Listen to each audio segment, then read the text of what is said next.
बिस्मिल्लाहिर्रहमानिर्रहीम। अस्सलाम वालेकुम। एक्सरसाइज 2.1 क्वेश्चन नंबर 5 में मैट्रिक्स हमें गिवन है और हमें कहा गया है कि इस मैट्रिक्स को आपने टेबुलर फॉर्म में लिखना है। Matrix A is equal to, ये जो मैट्रिक्स है उसके एलिमेंट स्मॉल ए हैं। इस तरह से हैं कि 2 उसमें रो बनेगी और 3 उसके कॉलम होंगे, यानी उसकी 2 रो होनी चाहिए और 3 उसके कॉलम होनी चाहिए। तो ए ये 2 रो हो गई, 1 2 3 उसके कॉलम हो गए। ये जो मैट्रिक्स हमने बनाया है इसकी 2 रो हैं और 3 कॉलम हैं, और उसके साथ हमने उसका ऑर्डर भी बताना है, आई रो जे कॉलम। अब ये element first row first column पे है, ये element first row second column पर है, फर्स्ट रो थर्ड कॉलम। अब यहाँ पर सेकंड रो आ गई है, second row first column, second row second column and second row third column. इस तरह से ये मैट्रिक्स मुकम्मल होगा। सेकंड, 3 रोज होनी चाहिए और 4 उसके कॉलम होनी चाहिए। तो 3 रोज हम बनाएंगे, एक्स एलिमेंट होगा उसका मैट्रिक्स का, 1 2 3 रोज हो गए। कॉलम 4 बनाने हैं, 1 2 3 4। अब इसके एलिमेंट्स मुकम्मल कर देते हैं।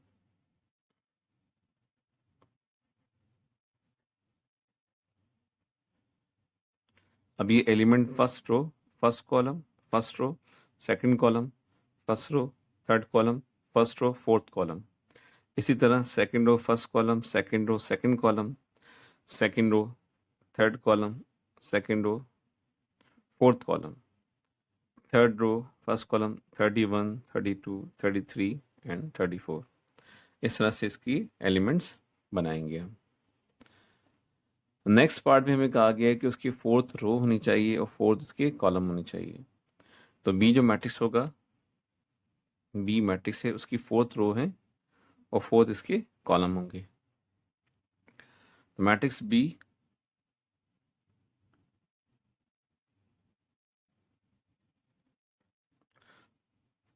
Is equal to,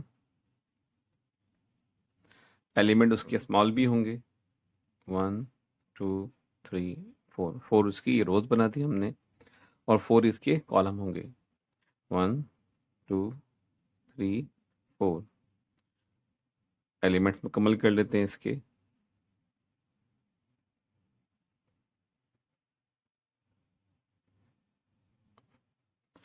first row first column, first row second column, 1 3 1 4।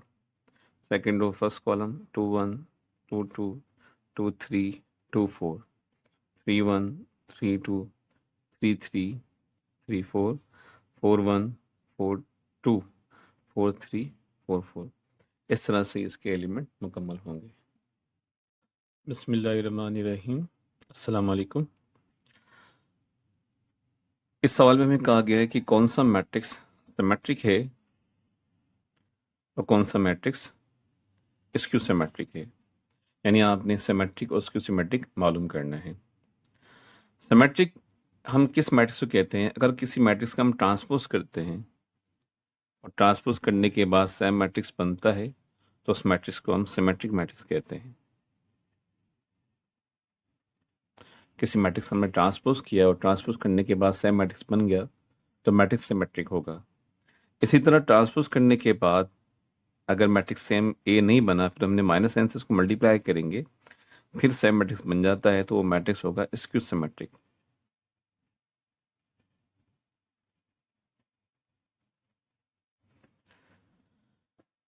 Symmetric के लिए लेट सपोज कि हमारे पास एक मैट्रिक्स है A11, उसका ऑर्डर है 1 2 1 3, A21 A22 A23 A31 A32 A33।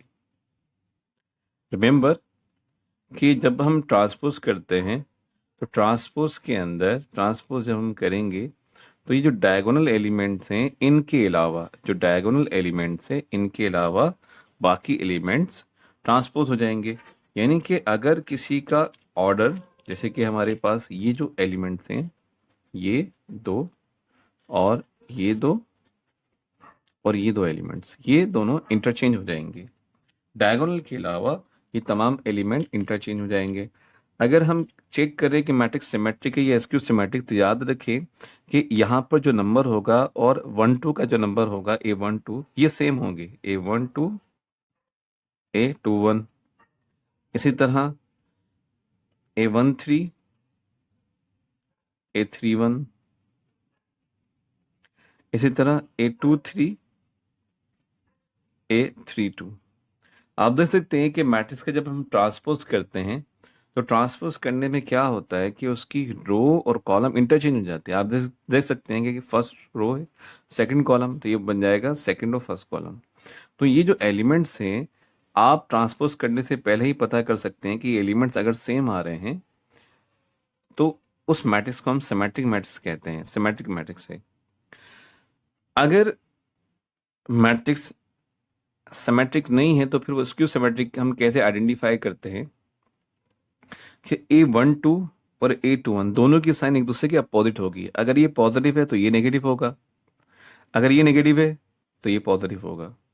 इन दोनों की साइन क्या होगी? अपोजिट साइन होगी, तो वो मैट्रिक्स स्क्यू सिमेट्रिक बन जाएगा। ठीक है, इसी सवाल को हम लेते हैं कि इसके डायगोनल्स के एलिमेंट जो हैं 0 हैं और ये दोनों एलिमेंट्स देखें आप सेम है, ये एलिमेंट सेम है, ये एलिमेंट सेम है। डिफरेंस क्या है? इनकी साइन का।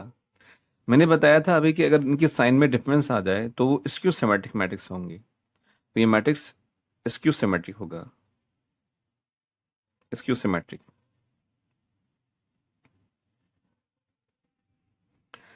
सेकंड पार्ट इसका देखते हैं। 5 5 सेम है, 8 सेम है, 6 सेम है, तो ये मैट्रिक्स बन जाएगा सिमेट्रिक। जैसे कि हमारे पास पहला पार्ट जो है वो स्क्यू सिमेट्रिक है, दूसरा पार्ट सिमेट्रिक है। यानी कि आपने ट्रांसपोज करने की ज़रूरत नहीं, आप देखते ही उसको बता सकते हैं कि वो सिमेट्रिक है या स्क्यू सिमेट्रिक है। थर्ड पार्ट सेम वैल्यू से साइन अपोजिट है, सेम वैल्यू है साइन अपोजिट है, सेम वैल्यू अपोजिट साइन, ये बन जाएगा स्क्यू सिमेट्रिक।